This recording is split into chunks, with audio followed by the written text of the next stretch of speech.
Good evening, everyone. Tonight is January 10th, 2024. It's about 6:22 p.m., and I would like to call to order the Columbus City Council meeting for tonight. Please join us for the Pledge of Allegiance if you care. I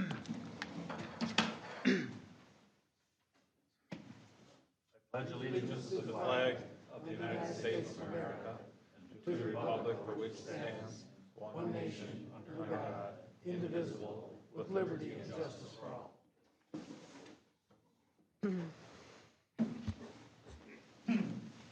Would someone like to make the motion, please, to approve the consent agenda? I see there's a couple of edits to it. So this is Janet. I move to approve consent agendas items 3 and 6, removing 4 and 5. I'll second that. Are there any questions or discussions? I'll call for the vote. Ron, aye. Sue, aye. Janet, aye. Rob, aye. And Jesse, aye. Is there anyone here or online who would like to speak at the public open forum? No? All right. Moving on and quickly to our organizational discussions, pages 1 through 11.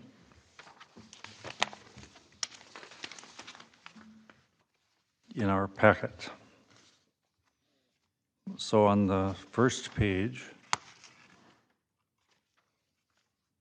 Janet Hegland has been the deputy mayor. And Janet, would you like to continue? Oh, I would love to. Wells Fargo's advisors have been the investments. Anybody have opposition to that? Anything to add to that, Elizabeth? Mr. Mayor and council members, the reason why it's highlighted, we would like to move away from Wells Fargo advisors. They've changed their format, and it's a very difficult format to work in, and we would like to move to working with Baker Tilly. Baker Tilly worked with us during our 3 years when we had an advanced bond refunding, and so they did investments for us, and they were very successful in making sure that we can pay our interest payments during that time. And so we want to move the investments from Wells Fargo to Baker Tilly. Anyone have a question? Well, is there any penalties for that? None. Okay. What's the fees? Are they comparable? There are no fees. Oh, even better. Can I put my money there too? I don't think they would extend the same offer. That'd be nice. So do we make a motion on each issue or after it's all done, or? You can do it one motion after you go through everything, as long as Connor's keeping track. All right, flip the next page to, Oh, wait, don't, do we have to reappoint Bethany, right? That is correct. We have to reappoint Bethany on the planning commission. And there's a park board appointment too. so her term ended on And Chris King on the park board. end of this month, Last or month. the end of last month. Yep. They need to be in two separate. Anyone have any I objections think we can do it the whole way, but to appointing her? No. All right, No. then, and also What Chris. would the term be? Is it a 2-year? They're both 3-year terms. 3 years. 3 years? And then Chris King is the other one for the park board. And you have letters of both seeking reappointment. and how long is the park board term? Didn't It's Judy also 3 Montage years. have 3 years? something in here too? That was the EDA. Oh, We already EDA. did it, yeah. Okay.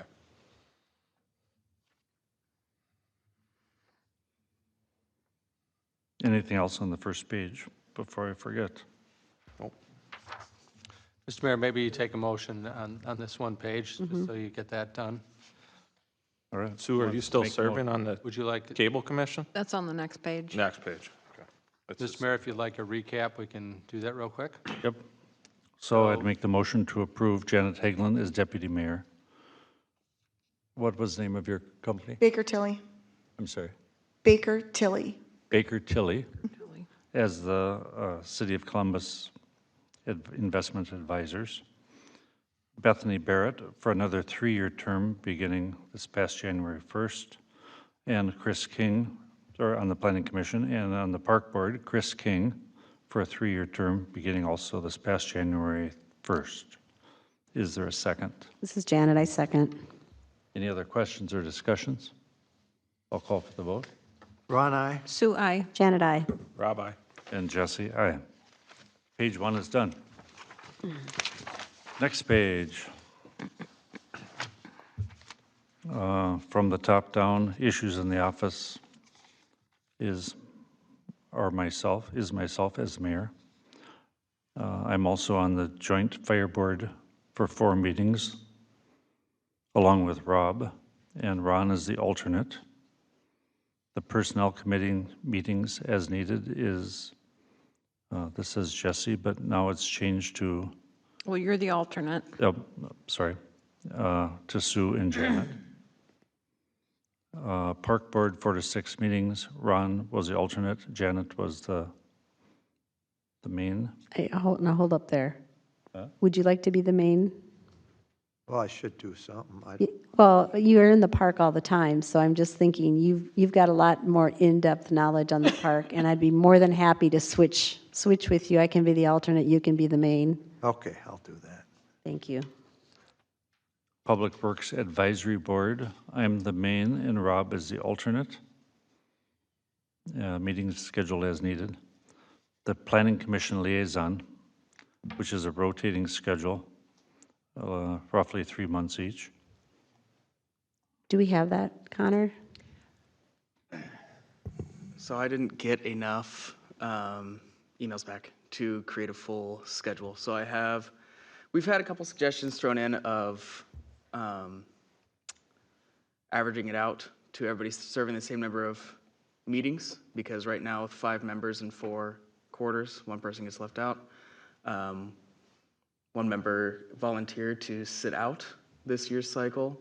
1 member also suggested we just stick with the same rotation, which would leave Mayor Priner off of this year's calendar. We would just follow last year's schedule. But because I didn't have all the information necessary, I wasn't able to create the full schedule. So I can leave that open to your delegation, or I don't know if we're able to table this. Because we have a January planning commission coming up, so do we know who's on in Well, January? yeah, I should have mentioned that Rob is, Councilmember Bush is taking his 3 months. Okay, So we do have until the end of March, okay. but I don't know if this officially needs to be finalized today or not. Well, but we might as well figure it out. I mean, I don't mind taking, I had July through September last year, and that worked for me. So I'm willing to take that. I said the question too, is there any taste for splitting it up from quarterly to monthly, and so Oh, it's and not split your at the 5. full quarter in a row, right? Good suggestion. I don't know if there's any taste I for like, that. no, I like that idea too. It's, Because it's that's a grind, right? Yeah, but it gives Not the you July through September one. Oh, It's pretty easy. it gives you continuity. there was that. I think we came up with it originally because it, like. And if you have something you got to do, somebody else can fill in. sub and alternate, okay, then I'm fine. Mr. So- Mayor and Council, can I just make one suggestion that might be easy? Is you have basically 5 quarters, 5 members covering, a year and a quarter in the exact same rotation as you've done, but you would add the 5th quarter.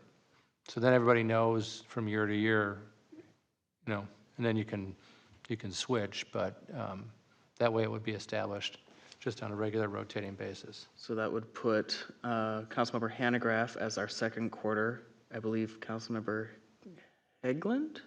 Or no, that would have been Wagaman. You'd now be up to 3rd quarter, and then Hegland would be 4th because you were 3rd last year, if we kept the same rotation. Was 3rd quarter July through September? Yeah, so I guess it Because- must have been Hegland Wagaman then. I have no idea when I did it. You You'd did have it to tell before me. me. You did April through June. Ron was the first, and then I followed Ron. But did you start in January? Yeah, I started as the first one. So I think I must have been April through June then. Well, yeah, because you were appointed to the planning commission as the chair at that Yeah. time Right, too. right, I just moved, yeah, Now it's all coming back. it's all coming back. It's just a suggestion, so you don't No, have it's a good idea. to hash it out. You can just, Everybody good with that? So I'm April, July, April, May, June, or whenever. You jumped on me. It'd go Rob, yeah, now the order would be Rob this quarter, Ron, Janet, Sue.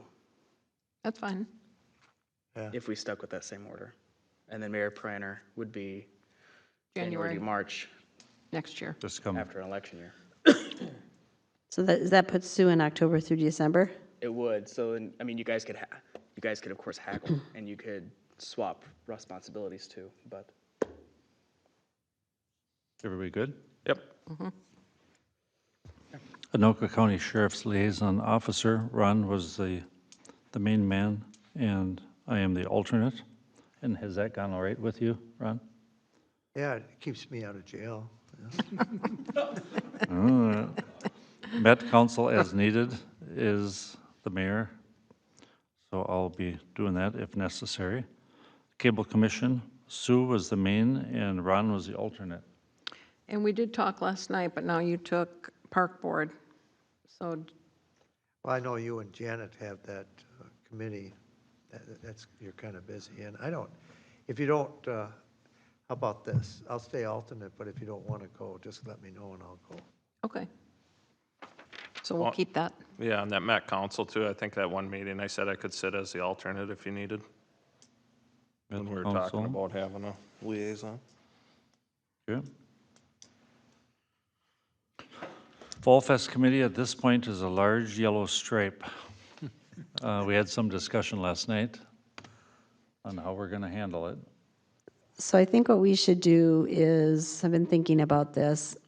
I'd like to meet with staff and just talk about like, what did we learn last year? I mean, I can give you all the, like, here's everything I did, here's the, templates, here's whatever. Because I think it's really a question of whether there's some capacity in the staff to do some of what I did. And then really think about what the roles of all the volunteers should be. And then if we can figure that out relatively quickly, then I think we can schedule a meeting. And you have people who are raring to go. So, So would you still think of a meeting possibly in the end of January?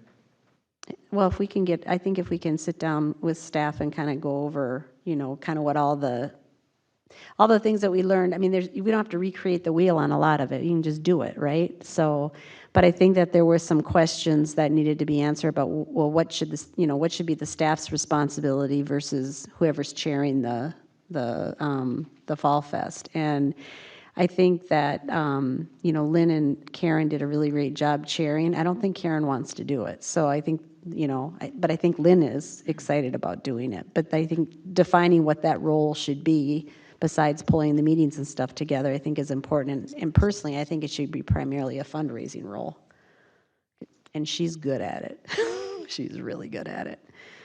And kind of visioning what it should be, what the events and opportunities should be. So anyway, we can, if you want, it wouldn't be putting down any names at this point in time, but maybe after after we have that meeting, we can do that.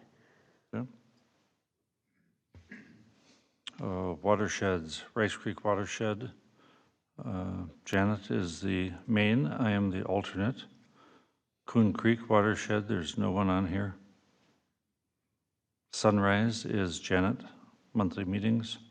And at-large member is Tim Melchior. And Tim is here, and Tim wants to be reappointed, so we're good there. You want to come up to the microphone and put your name and address for the record and tell us why it's so much fun that you're re-upping for another term. Tim Melchior, 8306 177th Lane Northeast. And I just absolutely love working with Janet on the watershed. I did not pay him to say that. Yeah, you do. And I want that check. Yeah, right. No, I just really, going through all the things that we've gone through over the last year, wrangling Ham Lake and getting the JPA redone, getting bylaws in place and so forth has been really beneficial. So, and it still feeds into the things that I like, feel important about with the environment and that sort of thing. So, All right, thank you. Well, yeah, and I think anybody who's willing to put in the time and not get paid for something like that, and if you have a passion about it, definitely. I'm not getting paid. All right. Haven't you noticed in the last year, there's been no paycheck? I guess. Yes. Thank you, Thank Tim. you for doing that, Thank you. Tim. Thanks, Tim. And with Janet's appointment to the Sunrise River WMO, we discussed there's a request from the Lower St. Croix Watershed Partnership that they they extended some stuff out for a voting member for their process of seeking grant funds. There's more money out there available. Janet has volunteered for that. I think it's a responsibility that goes hand in hand with her membership on the Sunrise River WMO. And I would like to recommend that she be appointed to that because of her work with the Sunrise River WMO and its close association with the Lower St. Croix Watershed Partnership Project. So now I'll just clarify, so there's two committees related to that group. There's a policy committee that I used to serve on, but then the Sunrise pulled out. So we no longer have a place on that. This is the convene committee. The convene committee is the group that decides if they're going to pool the non-metro or the metro dollars and how they allocate it. And so it's 1 or 2 meetings. They make the decision, they disband, and then that's how it operates. And so that's the one that I'm going to weigh in on. Is it Upper or Lower St. Croix? Lower St. Croix. Yep. Right. Other task, city council members, council corner, with a monthly rotating schedule. Connor, how's that going? I got less feedback about Council Corner. What's that? I got less feedback about Council Corner. So I'm going to leave that in the hands of y'all. Well, okay, so I have an opinion about this. I mean, this was meant to be, and it was my idea, so that's why I have an opinion. It was meant to be a way to communicate to our constituents, and we started out by having it be, I think, on a per council meeting basis, right? And that could be hard to kind of keep up with. So then we thought, well, maybe we'll do it on a monthly basis, and we all signed up for months. But I don't think most of them got written. I did it once. I did it a couple times too. So maybe 3 months out of 12.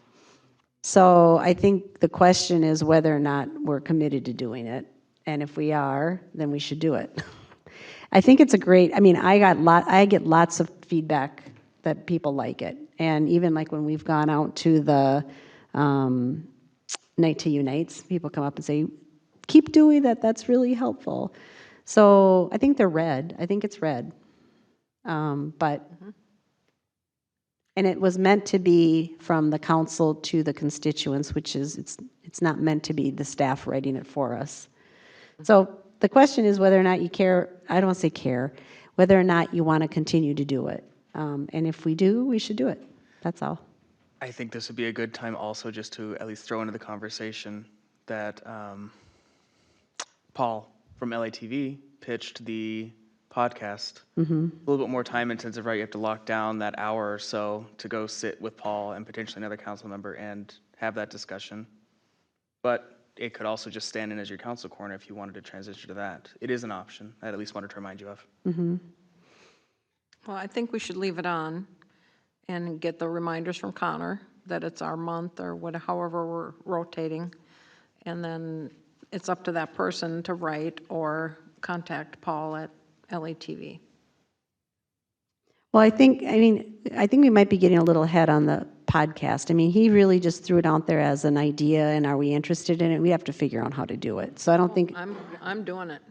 well, okay. I think you'd want it to be a regular thing. You Yes. wouldn't want it just to come out today and then 4 months from now, oh, here's another podcast episode. And you want to promote it, Be right? monthly at least. Yeah, yeah.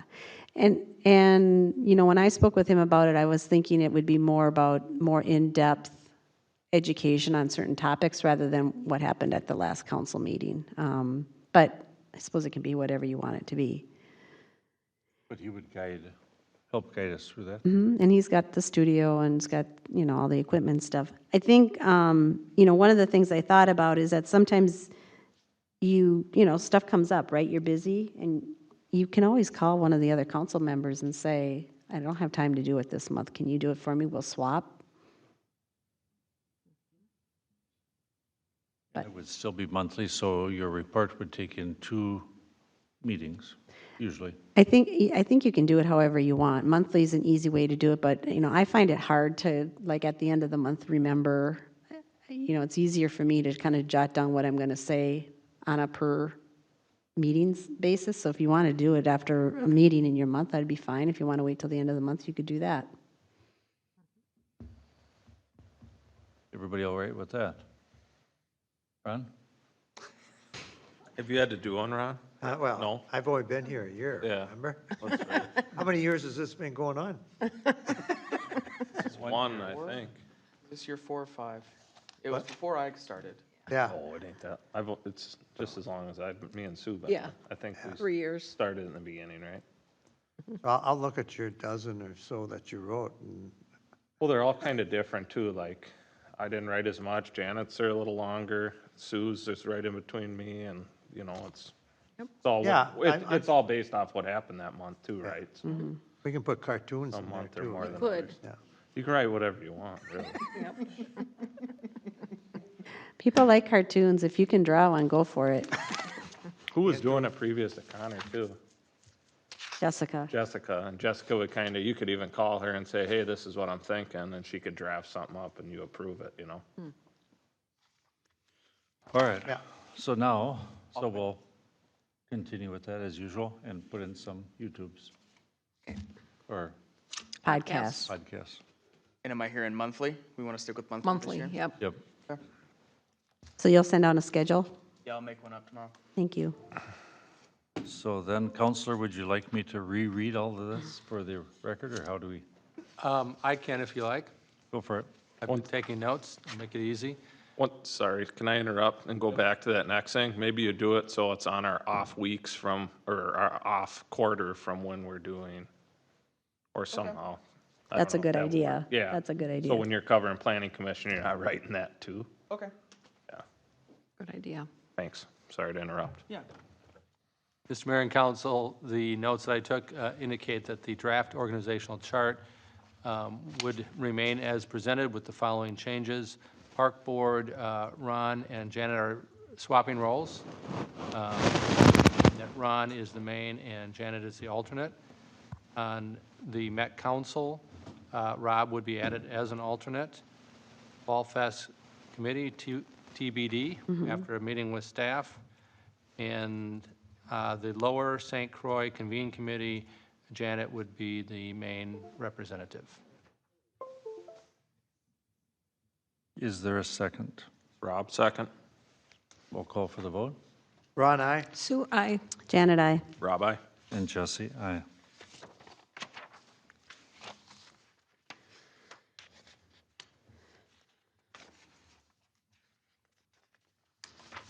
So we're quickly on to number 9, Planning Commission report. The Planning Commission meeting was canceled, so there's no report. And on to number 10, the 2024 Columbus fee schedule, which is on pages 12 through 20.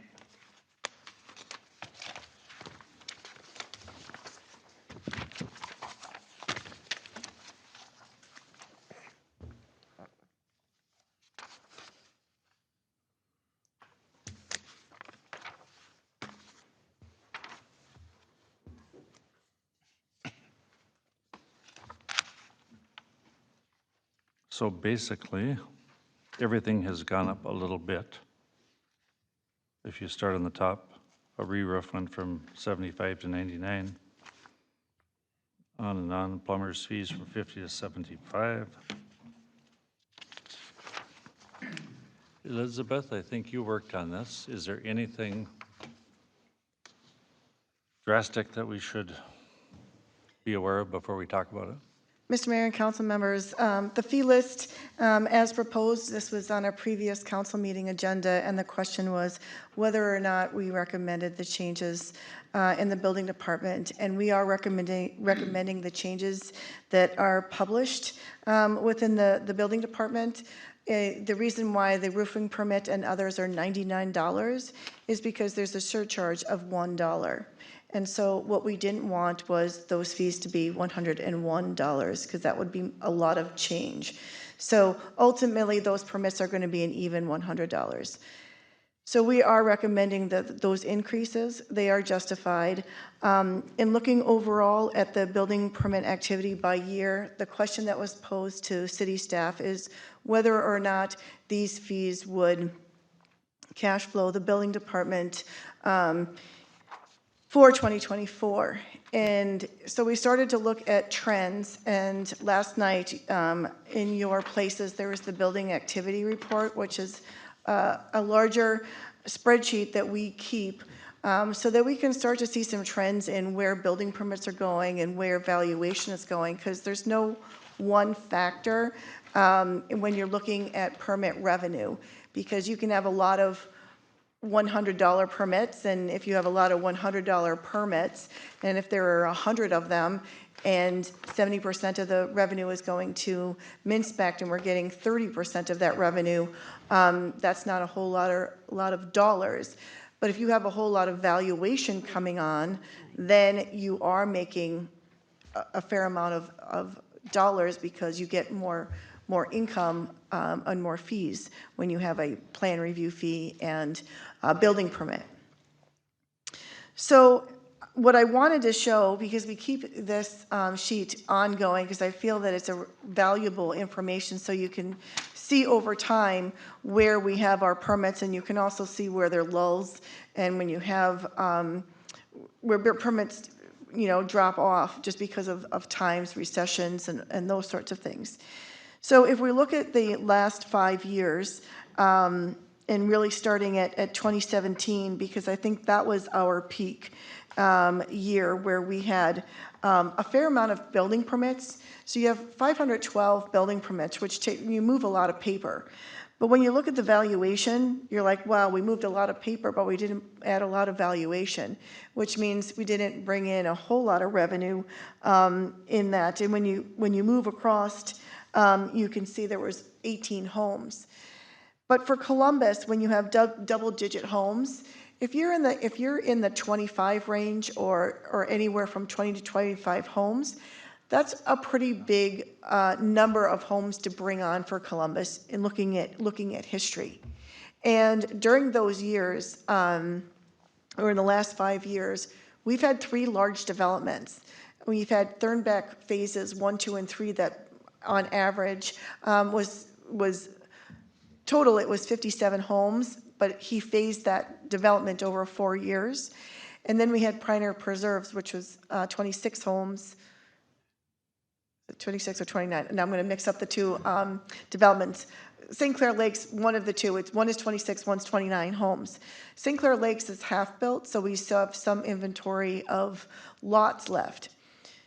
But in Columbus overall, starting in 2024, the inventory of lots have gone down. So projecting and looking at residential homes, there isn't a lot of vacant lots coming on. We had one subdivision, which is the Kettle Cove Estates, and there were only 6 lots, and 1 lot already has an existing home. So looking at trends, you have in 2017, you have 18, 19, and then you look at 19, 20, and 21. And 22, when you're bringing on 20 plus homes, that's good for Columbus. That's a lot of value to Columbus and a lot of tax base. You look at 23 and it's 10. As soon as I saw that number, I thought, oh, that's not good. You know what I mean? When you're building half the homes that you did. Because again, look at the value. You brought on 9 million, you know what I mean, in that range. And here you're in 2023, you're only, bringing on 4.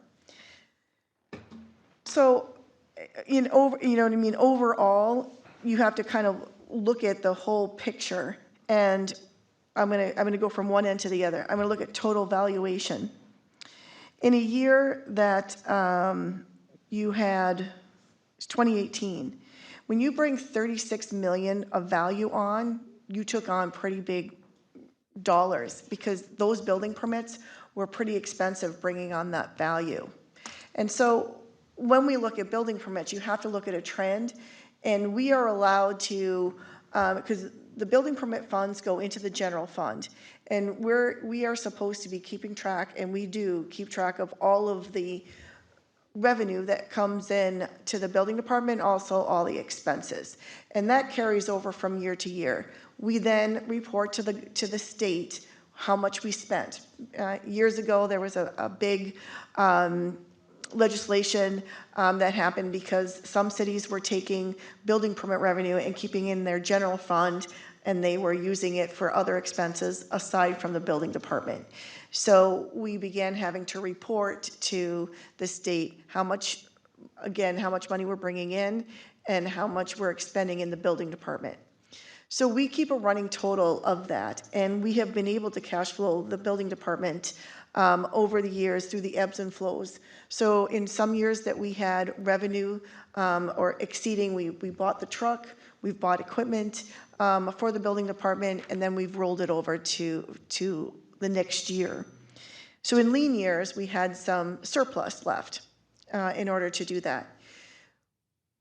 When we had an in-house building official, our expenses weren't as much as with MinSpec. MinSpec, they don't charge expenses, they take a percentage. So it's 70% of the building permit revenue, and we get 30% of the revenue.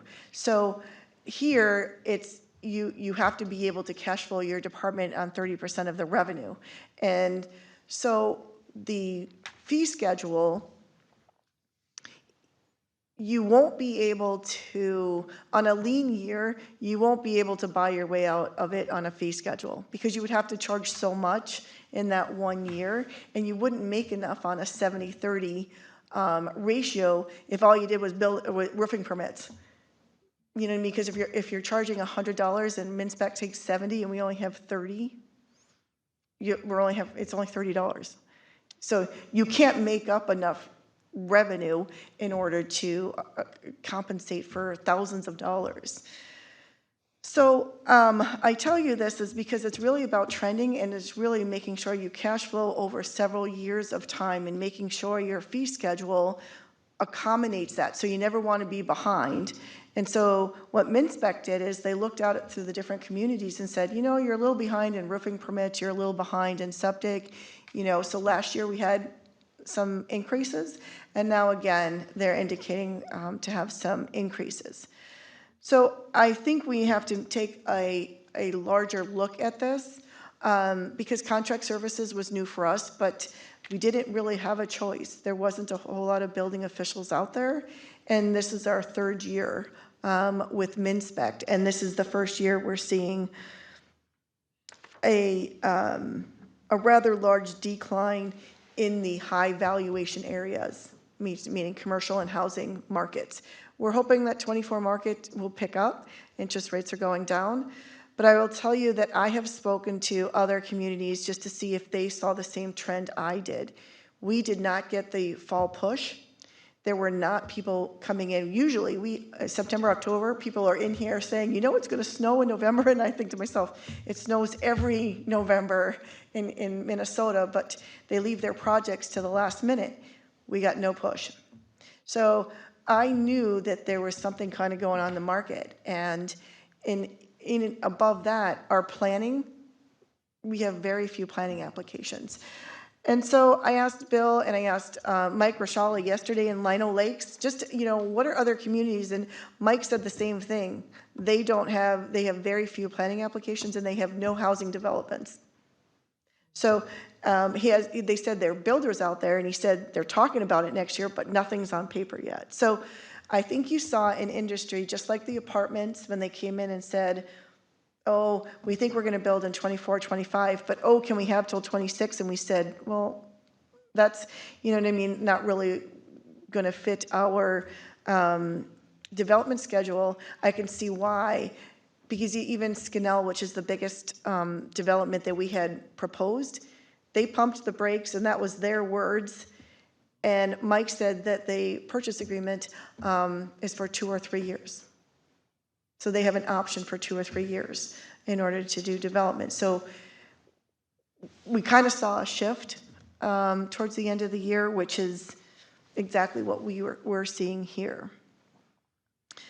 I want to work with, Cheryl put some preliminary numbers together. I didn't have a chance to review with her the formulas that she put together to see exactly where we are in '23. So I'll have you know what I mean, a better idea of what we can do to compensate for the revenue loss. But as far as up till 2022, I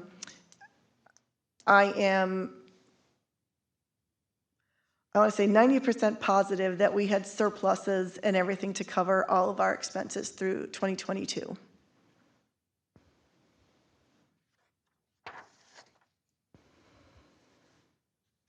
Any questions, anyone? Yeah, thank you, Mayor. That 30%, so we give them 70%, and then that 30% that we retain, we're paying Chris out of that as well, or do we, should that get paid out of the 70%? Chris is paid out of the 30%. Okay, yeah. And then just a comment kind of on the building thing, I think interest rates is really what's screwing things up, you know, even on the commercial end. I would agree with you. Yeah. And this is a problem that's not just unique to Columbus. It's universal throughout the metro area and probably the nation. There's been a slowdown. Like you said, Rob, interest rates have gotten things to the point where people are waiting and they're going to see what's happening. They're sitting on their cash, and a lot of people are waiting to see if they can afford it. So, you know, we'll probably have a better indication here in the next couple of months when we see what the Fed's going to do, and hopefully that'll trigger an increase in the building industry throughout this area.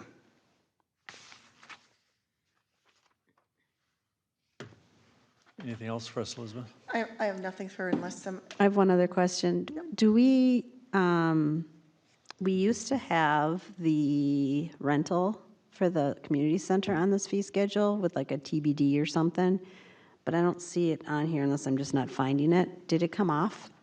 I'm gonna have to, I know we still have to come up with a fee schedule, but I didn't want it to come off. But maybe I'm just not seeing it. Page 16? Is it on Page 16? 16?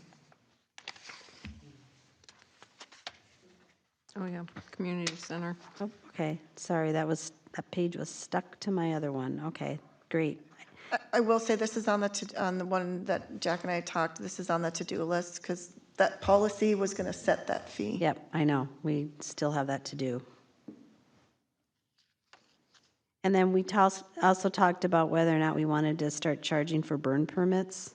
What did we decide on that? I don't think there was any conclusion. You know, we act on behalf of the DNR to issue burn permits. I don't know whether other communities charge. No? I'm not sure how many don't. In East Bethel, there was no charge for a burning permit. I think Ham Lake is the same thing. There was no We charge. do a lot of them, and I'm just thinking, you know, anytime you ask a staff member to move paper around and file it, it costs something. And I mean, I'm not saying we should charge a lot of money, but if we should at least cover our costs, unless you feel like it's a community service that we're doing.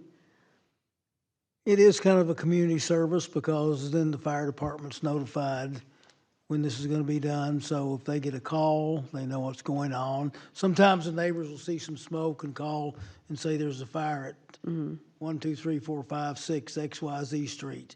And they can look it up real quick. It's on their computer. They can tell if it's a burning permit, and it probably determines how they're going to respond to that. And the burning permit issuance is not a great time-consuming thing. It's takes a, you know, it's, and I don't know what you'd charge. I think anytime you start charging for these types of small things, you have people that don't apply at all. I think it discourages applications, and some of them will do it without doing the permit work.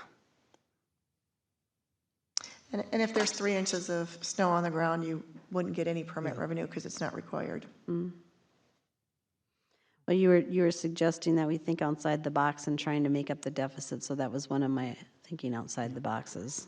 I agree.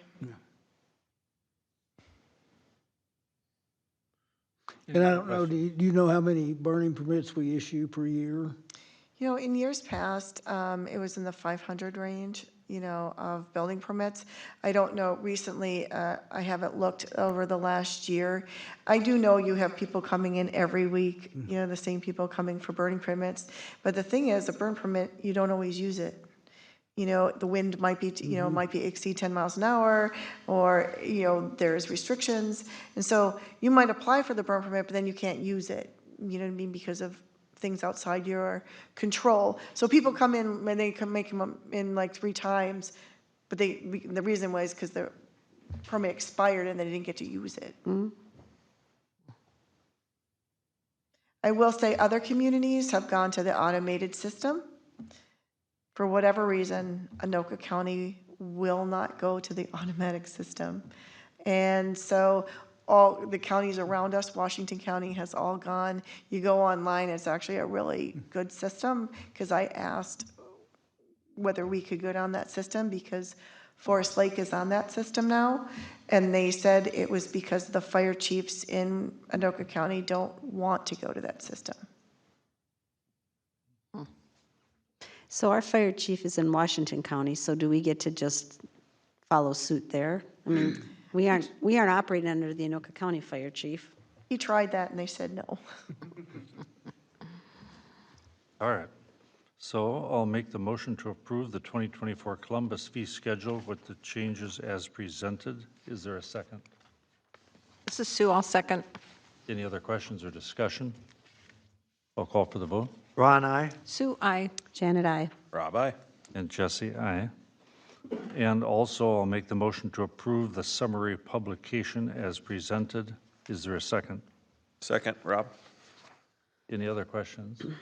I'll call for the vote. Ron, aye? Sue, aye. Janet, aye. Rob, aye. And Jesse, aye. Staff and consultants report. There's no engineer report tonight. Council, is there anything more for us? Just recapping, at your previous 2 meetings, EDA and the workshop, you discussed various components of a legislative agenda. If you would like to authorize a contract with our firm, you should do that now, just because we're prepping for session as we speak. And then also, there was some discussion at the prior meeting about delegation, council delegation for some of the representation, subject to, of course, a little briefing on what it means to be a lobbyist under the new law. Would someone like to make that motion? Do we need to, we have an agenda, a budget that's part of the EDA budget. Is it $50,000? And, okay, so then I would move to approve the 2024 legislative platform as discussed in the Economic Development Authority meeting with a not to exceed value of $50,000. And this is Sue, I'll second. Any other questions or discussions on that topic? Oop. I'll call for the vote. Ron, aye? Sue, aye. Janet, aye. Rob, aye. And Jesse, aye. And would you like to have a delegation of representation among council members, or do you want to have the whole body available? You know, when I brought it up, I wasn't thinking just in terms of, who might go and speak. I was also thinking about being involved in the actual drafting of the data or the reports or things like that, or at least being at the table so that you could kind of bring the city council perspective. So I wasn't thinking of just, in fact, I would be fine not being one of those people that go down there. I mean, I can do it. I've done it before, but I don't think we all will show up if we need to be there, and I will be there for the City on the Hill thing. But I was also thinking about just being part of being at the table when you're putting together the information that we're going to use when we talk to people. Mr. Mayor and Council, that can work with one proviso. A lot of that's done at the Senate offices. It's not done by us. Yeah. So we're acting in a liaison function. Yeah, and what I'm thinking is more what we would be asking Tammy to do, and then distilling out what the story is behind that. And I just think it's, because then you're going to get the perspective of the professionals, you guys, politically, you know what flies better than anybody else. And you'll get the perspective of the council or the residents who live here and how it affects us. So that was my thought behind that. So how do we accomplish that, Bill? Work with the senator's office? Yeah, I think, again, you need a delegation, you know, so there's a proper authority from the council in that role. But I think that's actually very helpful to have a council member perspective on talking points, on how Tammy's report is translated into those bullet points. You know, And you know, if there's enough time, I mean, you can come back and everybody can comment on it. It doesn't have to be just one person. right, right. I think that's a good way of thinking about it, is this individual would work in between meetings. And just like your personnel committee does, just like other functions within the council. And then whenever there's an opportunity to give an update to the full council or to get feedback from the full council, we would do that. And then, So 1 or 2 people? yeah, I'd like to suggest that you delegate at least 2 members of the council, and that can change throughout the session. How does that sound? Well, should the mayor be one of them? Usually the mayor has been at the Capitol with us, correct? So are we talking about the in-person stuff or the behind-the-scenes working with the data stuff? I think it can be either. I think, you know, what I'm looking for, just as a matter of form, is that the council can only act, right, together as 3 or more members. And so I just want to see that whatever role individual council members, just like we said with running aces, the mayor would be authorized to support running aces. In fact, we should not forget to take that motion up. But to have that delegation, and it can be either role. It can be as representative at the Capitol, representing the official position of the city council, or providing insight into some of the materials that are provided in the efforts. So I don't think we have to distinguish, you know, which role someone's going to play. They could play either one. Well, Janet, you're the most articulate. Well, I just happen to, you know, I've taken on fiscal disparities as sort of my, whatever you want to call it, That project. I guess, you know, so I would like to be involved with it more than I have been. So yes, I would, if you're And I willing to think do. the value, you're correct, the value is to get them to get the right message. When Tammy throws out 10 pages of charts, most people aren't reading them, and if they are, they're not understanding them, whether they're a senator, a representative, or a staffer. But if you can hone it down to your 1-page report with bullet points, that they can clearly understand what the significance is to Columbus, then I think we have a better shot at accomplishing something. So, So you're talking, you do the behind the scenes thing or the in-person? both, Or both? either. Okay. Well, I think what I'm hearing Bill say is he wants a point person that he can contact. I think we all will have the opportunity to be down there and talking to folks, whether that's as part of the, you know, Cities on the Hill or some other thing. I don't care about that part of it. Like, I'm used to being the behind-the-scenes person. I'm cool with being that person. If other people get their kicks out of going down and talking to the, you know, that's fine with me. Or they're more engaging in doing that, that's fine with me. But any of us can go down anytime it's necessary, correct? Correct. And I know last session, Councilmember Bush asked for the bullet points because he was going to be at the Capitol, and if he brushes into, you know, Senator Jasinski or somebody else, you know, that he knows is involved in transportation or taxes, he wanted to have, you know, those talking points. And so, Very helpful. yep, and so any council member can do that. I want to, again, for proper council delegation, you know, perhaps you delegate any council member in that role, and then if you want to have a further delegation to Councilmember Hegland to serve as a resource to review materials that be presented during the session on fiscal disparities. would you like to make that motion? I think he just did. I'd be happy to repeat what the motion would sound like. So the council is delegating its authority to serve as a representative during the legislative session to each individual council member as needed. In addition, Councilmember Janet Hegland will serve the role as reviewing materials provided during the session and between council meetings if there isn't an opportunity to present it to the entire council. Is there a second? This is Sue, I'll second. Somebody has to make the motion, though, 'cause I I'll, can't. I'll make the Oh. motion. I know, I'll make the motion what Bill said. As spoken, and the second is And I'll Sue. second, yep. Any other questions, anybody? I'll call for the vote. Ron, aye. Sue, I. Janet, I. Rabbi. And Jesse, aye. I guess And- I did, sorry, Mayor, I had one other thing on that. Would it be beneficial for us all as council members to write letters of support, you know, to be read to the committee? It would, and what we would do that closer to the action, because the message may change, the language may change.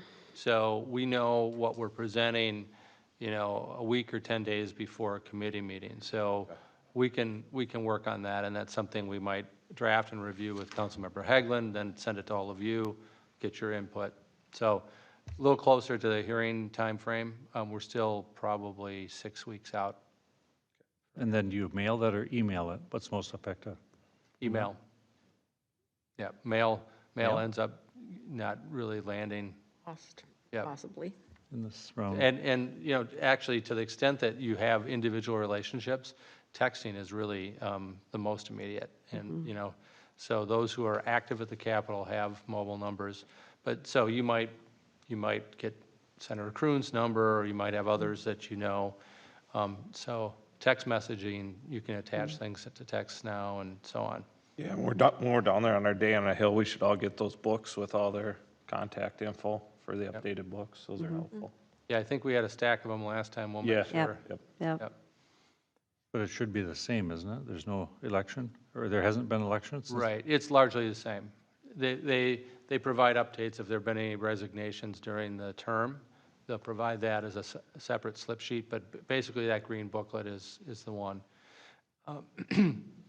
And then we also, Mr. Mayor, wanted to have a motion delegating support for the Running Aces efforts to you as the mayor, obviously checking in with the council from time to time.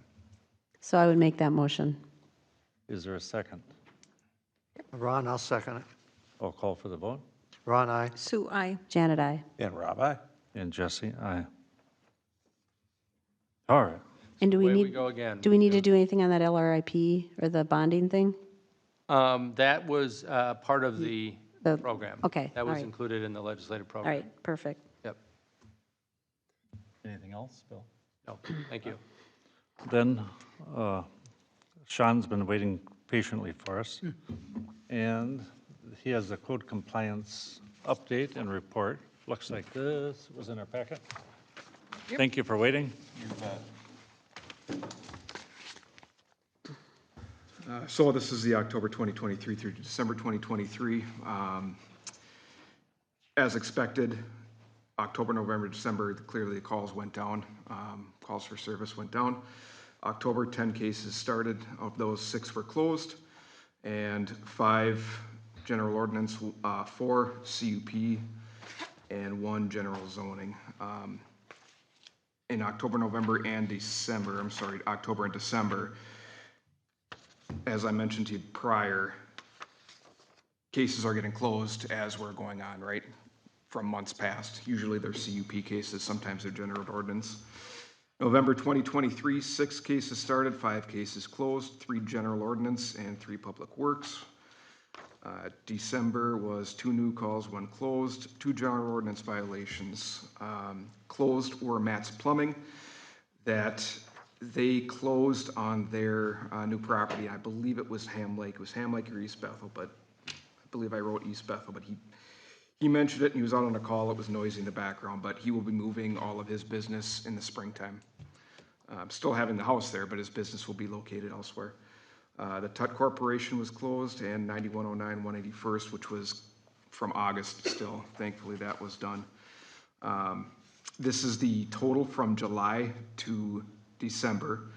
72% of the calls were closed. We still have 28% outstanding. As far as budgetary goes, 57% were just the normal general ordinance. 33% were zoning, whether it be CUP, IUP, or zoning itself. 6% public works, and 4% building. And again, July through December for monthly, yearly, you can see the trending downward, but in essence, what this slide shows is that 50 calls were taken overall, 37 were closed outright. July clearly had the most. That's when I started, and there was a backlog of complaints that had to be dealt with. In the 2023 cases for the monthly yearly totals, overall, 16 zoning cases were started, 11 which are closed, 28 general ordinance, 19 which are closed, 3 and 3 for public works, and building was 2 and 2. So clearly its vast majority was zoning and general ordinance cases. The turnaround time is 1 day or less, unless it's a weekend or off, but even then it's very fast. The average closure time varies due to many factors, as stated prior. CUP getting in compliance, for example, Universal Services and their fence, or some general ordinance ones would be legal issues that take quite a bit of time. Most of the time it's resolved within a week or two, but there are those instances where saying it's going to be closed in this amount of time would be very difficult to assess. Things happen. I would love to have things closed within 3 days because I'm very impatient, but unfortunately that's not the case. Some ongoing items, 3 of which are in the hands of the attorneys. The Iverson address is still being worked on. Rock Communications is in the hands of the attorney, as well as the 165th and Zodiac DNR parking that I've been dealing with.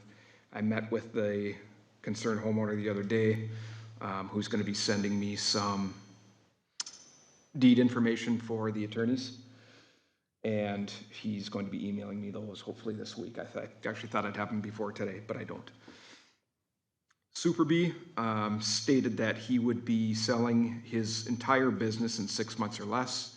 That is the place off of Apollo. Lots of complaints regarding that's been going on for many years. Can I ask a question about Yes, ma'am. that? I'm just curious, I've never seen that Super B. It's on, Apollo 145th, I believe it is, 141st. 140? 141st. So you go down Pine Street to all the way, past Georgia. And then there's a Apollo, and it's on the right-hand side.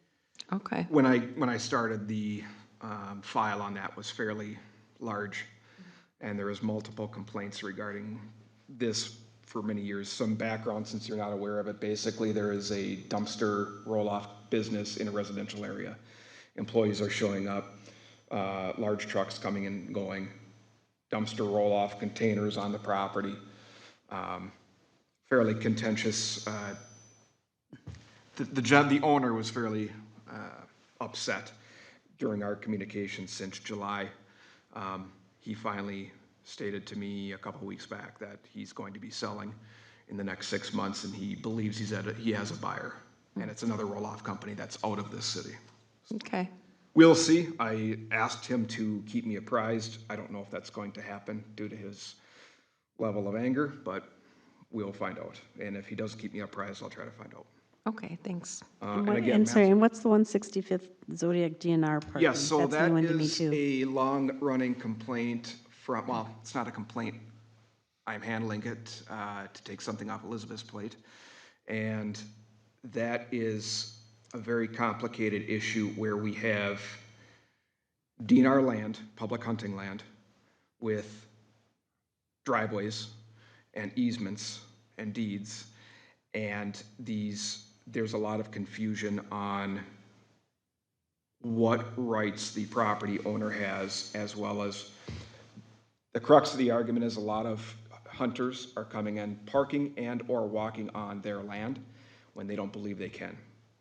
That's the gist of it. That's been happening for long before I ever got here, and there's some very hard feelings on both sides.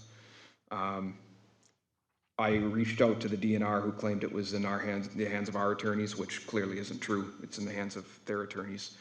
Our counsel will now reach out to them, but that's being worked on. the homeowner that's most concerned was very concerned that when Elizabeth is leaving, this is just gonna be put aside. So we're gonna try to not let that happen. Just a little update on that. So to be clear, there are public rights to access Carlos Avery for hunters. What's happening is, since those rights aren't clearly delineated by signage and there's not available parking, folks are parking where they want, including private driveways. And so the DNR's position is, there's public access. The private owner's position is, but they're parking in our driveways. And so our effort is to finally resolve what is public and what is private, and then have it clearly marked with signage, including Elizabeth's idea is that we get the DNR to set aside a certain number of parking spaces, basically create those parking spaces, I imagine with some class 5 or something, but, you know, just so folks are not in private driveways. Sounds reasonable. And I know this is off topic, Mr. Griffith. When I spoke to him, he said that he's gonna be sending me deed issues that he has, or his deeds, but the biggest thing is somebody who had been dealing with this prior to me for years ago, some DNR guy out of Sandstone who's now come and gone, stated that the DNR didn't even want that land it'd be the east, and offered to sell it to him. That guy got promoted, moved, whatever. He said if that was on the table, he'd be more than happy to buy it. So I don't know if, I just wanted to throw that out there, saves me an email, so. Yeah, I guess I too have concerns, so individuals will sneak on that guy's property and they'll actually access to sneak onto my family's property. Okay. As well. It's a common issue on Camp 3 Road. People Sure. cutting right through our property to get to a certain hunting spot because it's low land. Sure. And wetland, and they got no reason going on other people's property. Correct. They sneak through in camel. If it's, you know, deer hunting season for gun, they'll take their orange off to sneak through the property. Sure. So it's a real issue. Sure. And yeah, hopefully we planning get to this team up figured with out them, for everybody involved. And Yeah. then if it goes the way, you know, it probably should, they can take enforcement action, right? Yeah. To add to this, the land that has this particular easement on is school trust land. Many years ago, you had 440s set aside in each community, and on that land, they take timber down, and it's a funding for schools. And in this particular case, DNR takes care of this property. So I think where it got hung up, I think the attorney in Sandstone thought that they could sell the 33-foot easement. And I think there's probably going to be some roadblocks because it's school trust land, it's not DNR land. And I'm not sure how years ago the city got a 33-foot road easement on school trust land. I'm not sure how that ever happened because I've been told it never happens, but we did. And this particular 33 easement is where the driveway is over because we had a 33-foot road easement. We then gave the property owner a driveway access easement over it, and hunters feel they can park in it because it's, on paper, it looks like a public easement. In actuality, it's not a public road. We haven't established it a public road. It's a driveway. And so you have a property owner that comes home and he can't get in his driveway because hunters are parked in it. That would be frustrating. So that is what that is. Obviously, there's a lot to it, but it's trying to be dealt with. Say, Sean, I got a quick question on that same topic there. So if it's that school trust land, is it up to us to enforce it, or is it the school trust, or? You can legally hunt it, which I would think it would be a conservation officer. Sure, okay. My knee-jerk would be that. I mean, Now, there's lots of things happening there. There's a guy that's put a road through wetland. He I brought know. in gravel, had dump trucks fill the wetland in, Sure. and nothing happened with it. I He know drives his that- well- Bobcat all over state land. Yeah. It's, I know most of the time, since conservation officers are few and far between, our county deputies, or county, not our, but any county deputy will take a lot of those trespassing complaints. okay, But who would be the quote victim on that? I'm not sure. Whether it Sure. would be the DNR or whatever kind of funding stream this would be. I don't know. Gotcha. My knee-jerk would be the DNR, but So I have one last question, at least for me anyway. On the Iverson Street one, we've talked about when we decided to go down a criminal attorney route. That's been forever and a day. And then we've also talked about, what does it take to do abatement and just clean that up? Is that where we're at with this attorney? Okay, thank Yeah, you. and Megan is working on that. yes, with Perfect. Don. correct, yep. So we've got those two tracks. One is with the civil counsel. Mm-hmm. That's the abatement process, which is just starting, and then the criminal process, which you're aware of. Yep. And I've been meeting with neighbors. I took pictures of the rear yard, which is far worse than the front. It's all been documented and everything like that, so it just takes time. And was there ever, I think you had brought up that there was some concern that the dog, that there might be some abuse stuff. Did anybody ever look into that? I know I'd suggested calling the Humane And Society that was, because they have that was done. cruelty, they have cruelty investigators Yes. there. The email and call was placed to them. Now, what they have done with it, I don't know. Okay, But yes, it was both, okay, good, thank you. yes. On to the other projects. Created a compliance certificate to give to businesses, just basically saying that at this point in time, they're in compliance with their CUP. Right? Like Muddy Paws got one and other businesses like that. The ADA door project was completed. I delivered well over 50 house plans to people in the community. Now this, I don't know if you're apprised of either, an email was sent to the DNR for the Hornsby Street parking.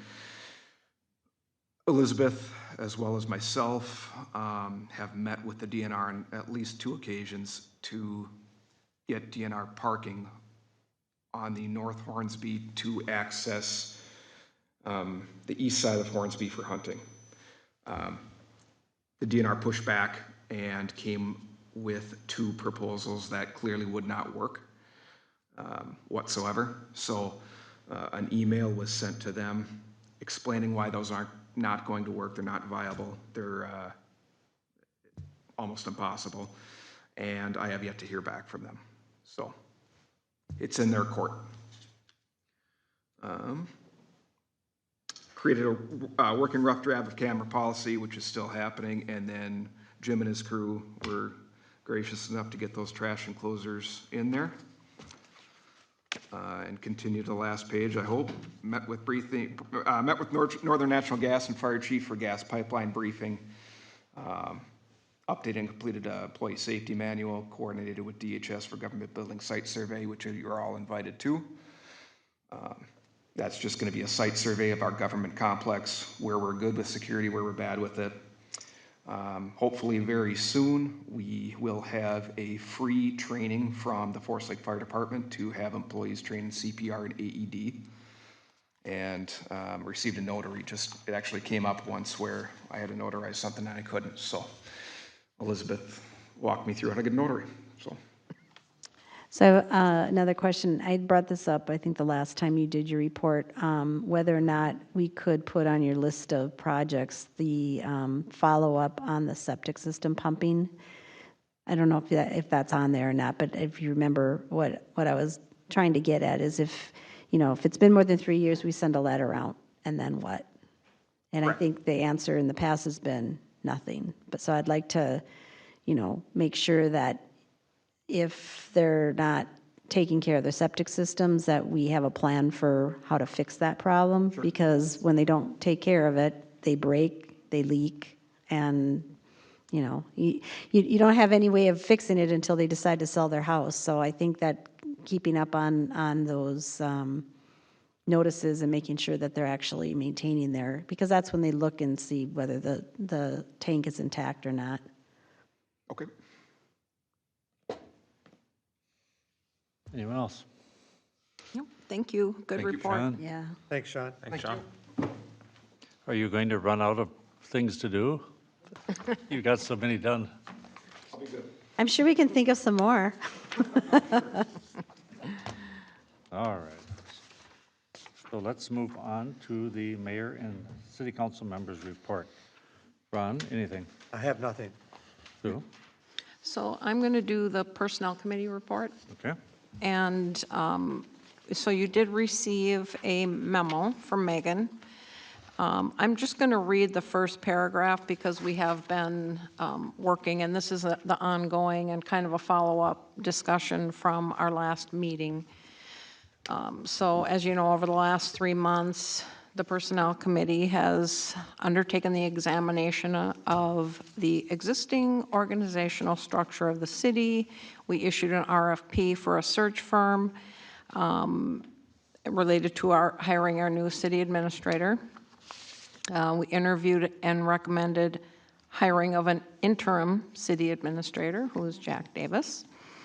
And we reviewed the organizational consultant's preliminary recommendation for new staff positions. But for tonight, we are seeking council direction regarding the use of the search firm, which we talked about last time. And one of our action items was to come back with the alternative of using our consultant as opposed to the search firm.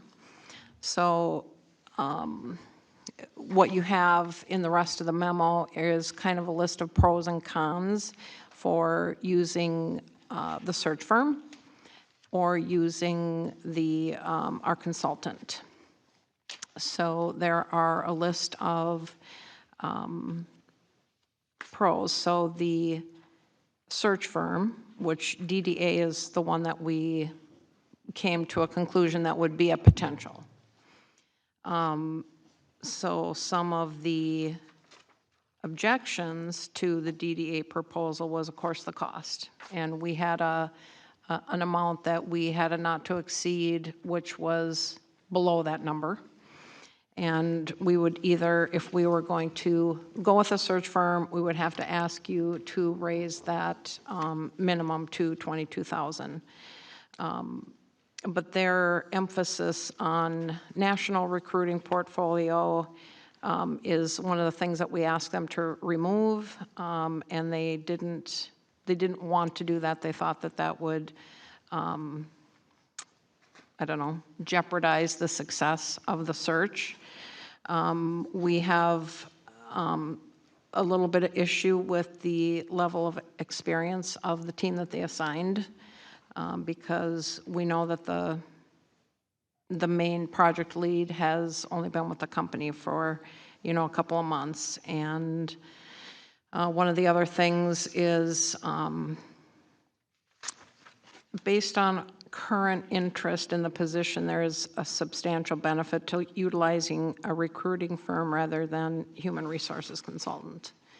But we do have there's kind of an unknown level of trust with the company. I mean, all we can go by is what they have given us in their response, their experience, and then what we know about the resource. There's still going to be a time expenditure going, even though a search firm generally does everything for us, there's still going to be a lot of work that the Personnel Committee would have to do even with that search firm. But on the pro side of that, the Personnel Committee, is thinking that the ease of administration would be a plus, outside review of applicants, extended outreach and recruiting services. They do all the background checks. They have personality and skills assessments that we're not sure if they're the same assessments that we would be able to do with our consulting firm, but they do have them. They do have a good reputation. They also do legal and compliance services as part of the standardized application. So we would have to do that separately with if we went with the consultant. They have the 2-year guarantee. That was the one thing that we had talked about last time that was really important to us, that we would not give that up in any price negotiations. And so that is one thing that they, would still be in the deal. But then looking at our consultant, Ellen did give us a proposal, which is also in the packet, I believe. And I guess I was not thinking that, and I was a proponent of the search firm, and I was not thinking that the consultant would be able to provide the amount of services that we really needed in order to help support all of the tasks that we need to do, and there's quite a few. But I thought it was pretty robust. It was better than I thought. So she does have, she would do administrative, technical oversight. She would help with the development and posting of the application. Oh, no. That we would have to pay separately, I think. Background checks, on-site support and coordination of candidate interviews, monitoring of candidate data, preparation of city brochure, that we would have somebody else do. She was not going to do that one, but we found somebody else that could do that. Recruitment of potential candidates and provide answers and direction to candidate questions related to job descriptions. And that price was a lot lower.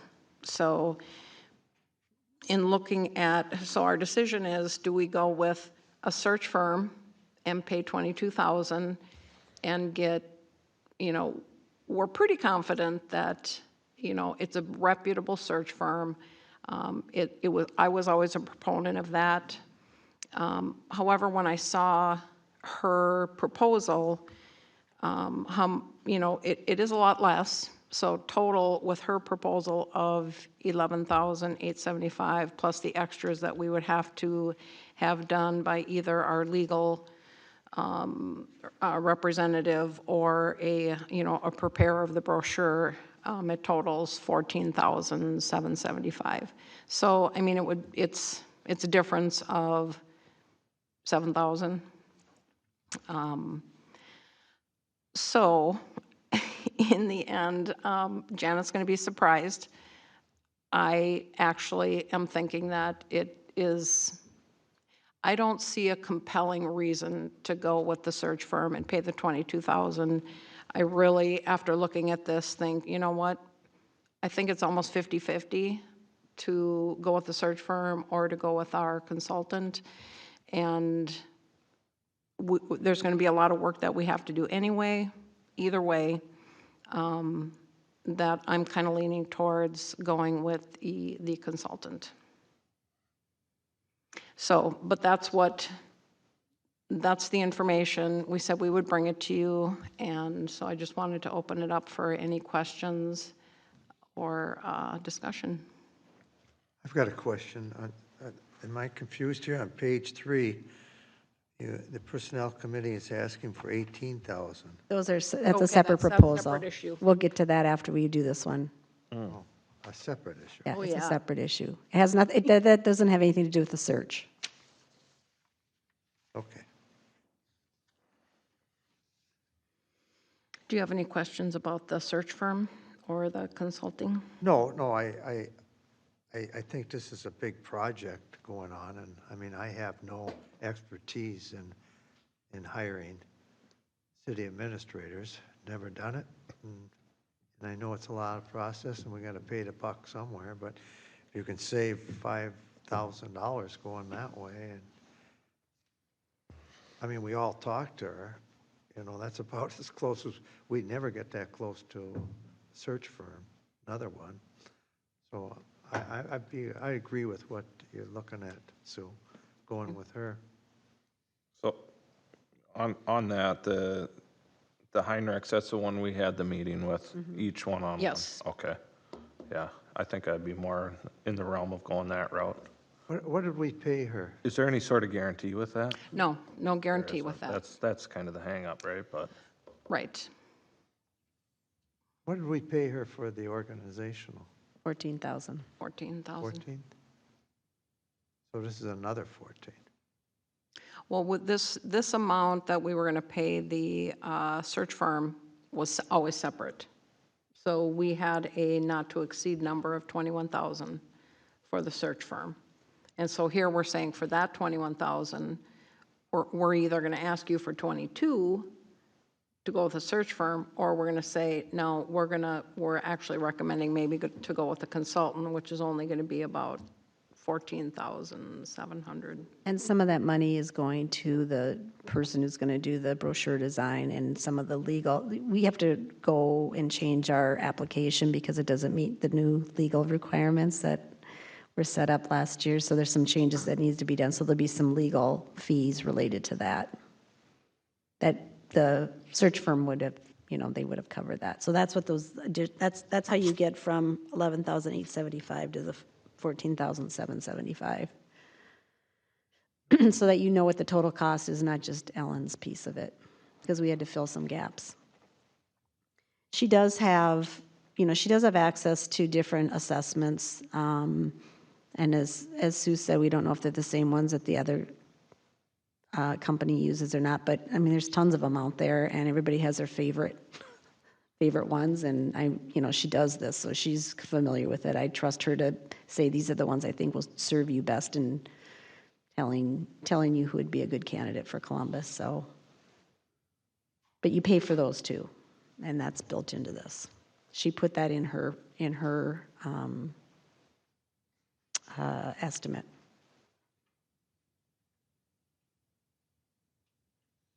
Any other questions, anyone?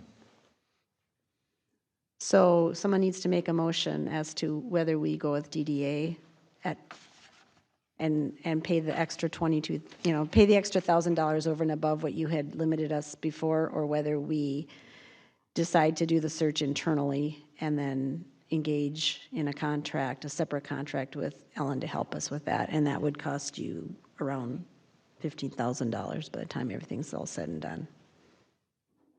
Do you need somebody that's not on a committee to make the motion, or? No, No, I think I can make it. Oh. So let's see here, I do move, let's see, hang on here.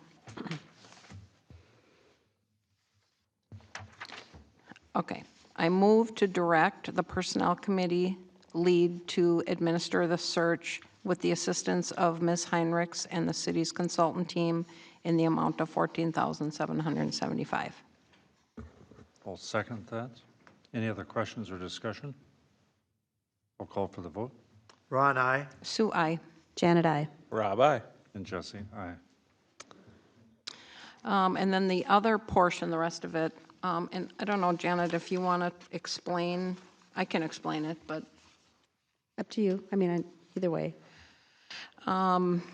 So the other amount that we're asking for Do is, you want to just give them an update on the org report? That's the next oh, paragraph. yep.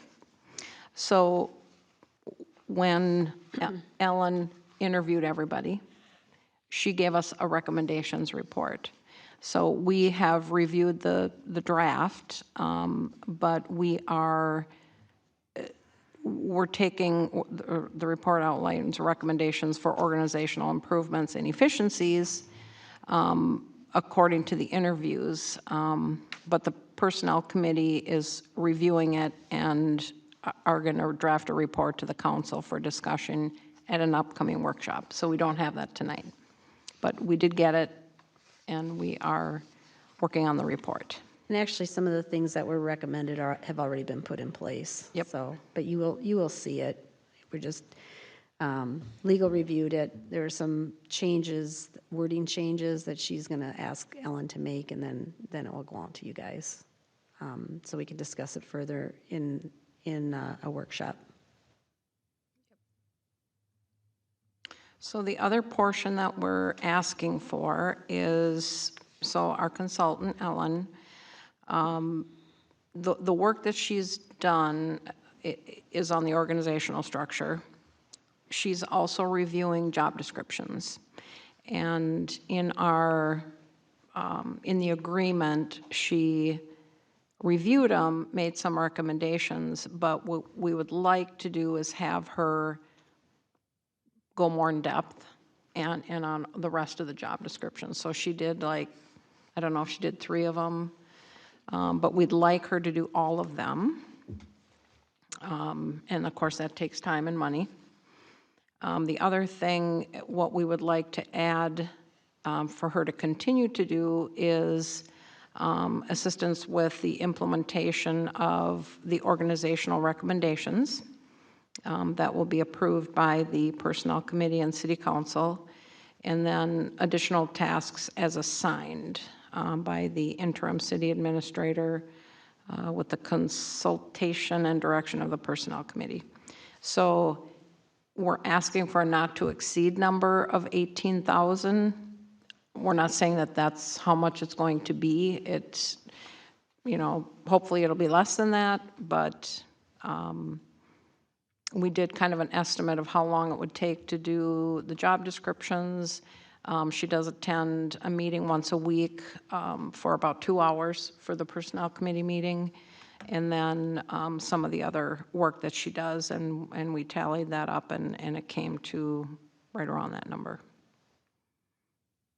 So this, and I'll just add, I mean, one of the things that came out of her recommendations and that we actually knew even before we hired Ellen, is that the city just did not have an HR resource to turn to. We had a legal HR person, so if you ended up with a legal employment issue, we obviously had access to that person. But from an ongoing sort of organizational development, day-to-day HR management, setting policies and procedures in place, HR policy and procedures in place, we didn't have that. And we believe that we need to have someone who can help us with those things on an ongoing basis. What this does is it gives us access to her for the next 6 months through this process of transition that we're in right now. And we've identified, as Sue said, we've identified things that still need to be done. So she reviewed 11 job descriptions. She wrote a new job description for the city administrator. She wrote the interim city administrator's job description. She wrote the one that Elizabeth is going to be operating under shortly as a special projects. And she has drafts of about 9 other ones that we're still working our way through. The drafts we could take and write them ourselves, but they take about 2 to 3 hours to write. And Sue and I felt like we don't want to really take that on. So we were asking her to bring those to completion based on our feedbacks. And then to write actually somewhere between 2 and 3 other new ones that we've identified for new positions that weren't in the original scope of work.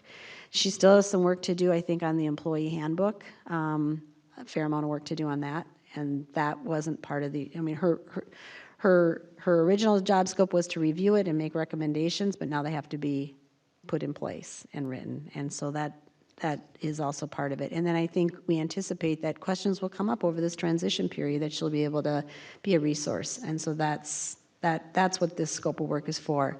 After the 6 months, then I think we will be in a better position to decide how much of this we need. Maybe we do it, on an hourly basis for, I'm making up a number, 20 hours a month or 10 hours a month or something like that, just kind of like we do for a lot of consulting things. And then that way you've got a resource. But this is work that, I don't know, has it ever been done? The organizational development work? I mean, you've written job descriptions, but you've not taken it from a perspective of, let's have a standard template, let's make sure that all of these elements are in there, let's make sure that our job descriptions are compliant, with all the rules and regulations and laws and things like that. Not an organizational, the way that she's framing it, we've never had that resource. And I think there's been a void there, and I think it needs to be filled because you need a certain expertise in order to do that and to keep up with it. So just like we have a planner and an engineer and an attorney, there are certain things that should be done by that type of person because they have the most experience and knowledge. And so one of the things that's really out there, and she could have, but so that we need a new application for employment. Well, there have been several different things that we've had to change over time. And yes, you can look at the league's model, but again, you need someone who has that expertise that keeps up with all those new rules. And now we have the new rule for the Family Leave Act, I mean, that's going to be a big deal for us to implement. So you need someone who has that expertise to help you, because you can't be an expert in all those new rules. And she is going to be the expert in that. And you saw even in the ES&S time, she was the expert. She knew a lot about it. And so I think it's valuable to have someone with a legal background, someone with an HR background, council members to work as a team. And I talked to Sue earlier yesterday, and I realized that we formed this team for planning, zoning, and others, but we didn't, for whatever reason, form this team of HR. And it is incredibly important to have all of those things and in one place. So I think that this would be very valuable for everyone who is involved to have that resource. So I agree with it. I agree with the personnel committee. Thank you. I mean, your employees are your greatest asset, and we've not put in place the framework to support that asset, and I think that's what this does. And, you know, it's a lot, it's a big investment up front, but we haven't made that investment before. And I think that's, you know, once it's in place, it's not going to require this level of attention. It's going to, but it should require a level of maintenance so that we don't get behind like we did. And the work has been started. Ellen's in the groove. If we don't do this, then everything kind of gets on hold until we have a new administrator and job positions and somebody has the time to do it. Well, and what I'm reading too is that more and more cities are recognizing this gap. I mean, Forest Lake just hired an HR director because they have had personnel problems because they haven't paid attention to this stuff. And so, you know, those are kind of the choices that you have. You hire your own employee to do that, or you get a consultant. And I don't think we need, you know, we don't have a big enough team to probably justify a full-time HR person or director, and we're lucky that we can consult or get those services through a consulting. And she and Megan, you know, they really complement each other in terms of looking at how this should happen and how, you know, how the policies and procedures and stuff should roll out. So if there's any other questions, otherwise I can make the motion to extend her contract. Any other? For it. So then I would move to extend the contract, authorized to extend the city's professional services agreement with Ms. Hendricks through August 2024 with an additional allocation not to exceed $18,000. I'll second it, Ron. Any other questions or discussions? Call for the vote. Ron, aye. Sue, aye. Janet, aye. Rob, aye. Jesse, aye. And then we have one more personnel committee matter to bring before you. It was on a one-page sheet that says Personnel Committee Report. It's very quick. So it has to do with one of our Public Works employees, Brady Baker, and he was hired in January of 2022 as a Public Works employee number 1. He's been here now for 2 years and has advanced through a couple of different steps, but more importantly, he's completed his training and passed the test for his sewer and water licenses. I don't know what SD, sewer, and D, sanitary? Just a level. Okay. SD, sewer, and D water tests, and he's got both licenses now, which is what is required to be a Public Works 2 employee. He also had to show proficiency in operating all of our equipment, including the road grader, and he has now done that. In fact, he met the requirements for this position back in July. And I think I wrote this wrong date. It's July 27th, not July 29th. So what we would recommend is promoting Mr. Brady from a Public Works 1 to a Public Works 2, effective July 27th, 2023. This would be increasing his hourly salary from his current Step 5 salary of $28.97 per hour to a new Step 5 salary of $31.22, and that pay would be retroactive back to July And I think it should be 27th, not 29th. 29. Is it 29? 29. Okay. We checked with Cheryl, and she told us it had to be 29. Okay, I have two different dates here because we were trying to make it at the beginning of the pay period, so 29th is the correct date. That's the motion. I'll second the motion. Ron? It's moved and seconded. I'll call for, any other questions? Yeah, I just, not that I'm worried about it, but why is it retroactive back? Is that when he met his requirements with those tests? Correct, Okay, yep. I'm good with that. Yep. Perfect. Anybody else? I'll call for the vote. Ron, aye? Sue, I. Janet, aye. Rob, aye. And Jesse, aye. And then this is just a matter of interest. His anniversary date would then move from the January anniversary date to this July one. So in terms of like his cost, or his next step increases and stuff like that, that would go along with the new title that he has. Okay.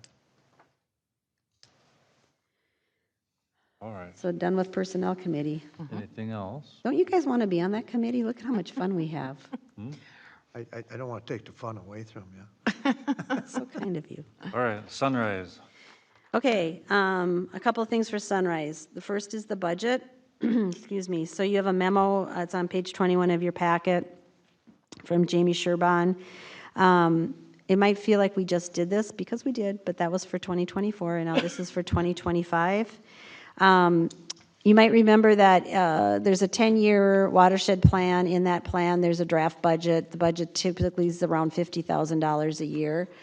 When we were presented with Mr. Sherbon's draft budget for 2025 for the Sunrise, it totaled, I think, $54,000, a little over $54,000 a year. You can see at the bottom of this memo what our budgets have been in the prior years. So we started going through line by line, figuring out how we could get it down, at least to the amount that's in the watershed plan, but hopefully closer to what we had in 2024. And we managed to do that. So you got a $3 increase overall for the whole watershed area. And then our proportion of that is represented on page 23. So that would be a total of $10,052.63 that we would be paying. There on page 22 shows kind of a roll-up of all of the things that this 47,189 will pay for. So mostly it's water quality monitoring and improvements, and obviously some administrative, paying for Jamie's time and keeping the lights on, and an audit and things like that. So I'm happy to take any questions. We got Tim here. If you have any questions I can't answer, he can answer them too. But otherwise, what I would do then is I would move to approve the 2025 Sunrise WMO budget in the amount of $47,189, with the Columbus portion in the amount of $10,053.60. Oh, okay. You don't want to get down to the 63 cents? All right, we'll take the rounded I'll second it, 10,053. So Rob's seconding it. Yep. Anything else? Any questions, anyone? I'll call for the vote. Ron, aye? Sue, I. Janet, aye. Rob, aye. And Jesse, aye. And then the last thing does not require any action because our JP does not require approval of the member cities of any bylaws, but we wanted to share with you what we came up with. So Sunrise River WMO did not have bylaws, and we felt that was lacking. We wanted something that memorialized how we operated, and what you see starting on page 24 is a copy of our bylaws, and so I'm sharing that with you. I think there was one comment that came back from, actually you raised it, Tim, and we thought it was clear enough that we didn't need to make a change, and then another community raised it. So I'll just call that to your attention, because I don't know if it'll get changed or not, but it doesn't really change the intent of this document. And that is that in section 3, it talks about that the board is comprised of 8 voting members, and then it talks about alternate members, and it kind of gets confusing about, you know, one of the voting members has to be an elected official and the other one does not, but it kind of gets a little bit unclear about this alternate and what that all means. So there may be some just tweaking to the section 3, but the point is that every member has 2 voting members that they appoint. One has to be a elected official, the other does not. And they can also appoint an alternate that can serve in the capacity of one of the voting members, should the voting member not be there. That's the intent. So again, if you have any questions or comments on these, I'd be happy to take them back, but it's really provided more as a point of information, not for anything you need to approve. That's it? Anything else? No. Anybody? No? All right, Jim, Public Works report. Mr. Mayor and Council, just a quick update. As discussed in our budget meetings at the end of last year, I'll be working on purchasing the new skid steer here in the next couple of weeks. So just a little bit of information on that. So you'll be not shell shocked when you see that check come through here in the next probably 3-4 weeks. So other than that, it's been a great year for the lack of snow. We've been cutting trees and, doing other projects that we haven't really had the opportunity to do, just because of other things going. So it's just been a prime time for us to really tackle a lot of other projects. So I think we've probably actively cleared 3 to 5 miles of road right-of-way this year, whether it's just cleanup or clearing the whole right-of-way. So, we've got a lot accomplished, and I'm actually hoping that it doesn't snow anymore this year and we can keep moving on that, because it's just I a think great, it's snowing it's a great right time now. to do it. So it is snowing right now, but we're talking an inch or less, so we can handle those little ones. These little nuisance so. snowfalls. Will your budget be smaller next year then? No, absolutely not. Never on the smaller. So the problematic part is you go through, so, you can't, obviously, nobody knows the weather, right? So if you say, we're not gonna, I bought less salt last year and got burned on it.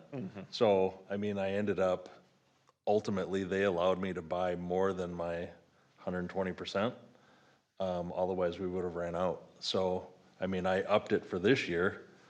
And you're buying it like in March. So in March of last year, I purchased salt for this year. So we're not even done with last year, and I'm buying it for next year or the next season. So, I upped it, not knowing, right? And now, we haven't used hardly any. So, next year, who knows where we're gonna be? But it could be a barn burner here in February and March too. We don't know. Or April. We've had a Or lot of April. snow in April Oh, too, God, the I last hope few not, but- years. So that's just a quick little update on what Public Works has been doing since it's, winter and we haven't been snow plowing too much. So that's all I have. I have a question for you. A few months ago, you had that speed sign on 140th. What did it show? So I have it, and I was just, because you and I talked about it. I was just gonna, I literally got it today. Oh, gosh. And I was just gonna email it to you, and Okay. if we wanted to just, I was just gonna send you an email, basically, say, here's the info. Okay. I haven't really had a chance to go through it, I just kind of poked around at it. Well, But it's if it's definitely- something that, it's- something that we want to talk about, we could talk about. It's not Otherwise, I'll urgent. just shoot it your way and No. leave it. No, I got asked about it, and it's like, yeah, I forgot about that. I'll have to ask, so it's fine. Yeah, so I've been bugging him, and I literally just got it today, so. Okay. I'll send it your way tomorrow. All right, thank you. Yep. Public Communication Coordinator's report. Good evening, Mr. Mayor and City Council. My only note this evening is you were all invited to, technically the EDA and Planning Commission was invited to the flag raising at Blaine Brothers Truck Line. I believe I've gotten RSVPs from most of you. I'm going to go back through my notes and double check with everybody, but that'll be next Friday, not this Friday at 10 a.m. So he's looking forward to seeing you, and it seems like he's very excited to be joining the Columbus community. So he should be a good business in town for us, hopefully. So. Thank you. City Administrator's report. Jack. I just have a brief comment, and I'd like to say what an honor it is to serve in this position, and I'm thankful for the opportunity, and anything that you need, want to discuss, let me know. I'm here to serve at your pleasure and do the best job I can for the city of Columbus. Thank you. Thank you. I think we got to add too that it's great to see you here at 5 in the morning. I used to be able to walk in the park alone, but now I look over. You know, you're not supposed to be out there in the dark, Ron. Now you have somebody who's witnessing. You're Well, breaking that- those well, dark, yeah. no walking in the park after dark. Well, there's a lot of us. I'm trying to catch the other 4. you know. Always a cop, always a cop. All right. Elizabeth, anything you'd like to add? I have nothing to add, Mr. Mayor. All right. Well, then, Party for Elizabeth tomorrow. That's right, party Oh, yeah, for Elizabeth everybody. tomorrow. 3 o'clock, be here, be on time. Wear your work gloves so we can get her ready. Work gloves? We gotta move all the tables, get them ready. Oh, No, I've already got Public Works on that Oh, job. never mind, tables are done. You can leave your gloves at Just home. bring your appetite and your good wishes. How's that? Planning Commission is next Wednesday at 6 o'clock, January 17th. City Council, January 24th. We're almost to the end of January. Do you believe it? At 6? And the full calendar is on the back.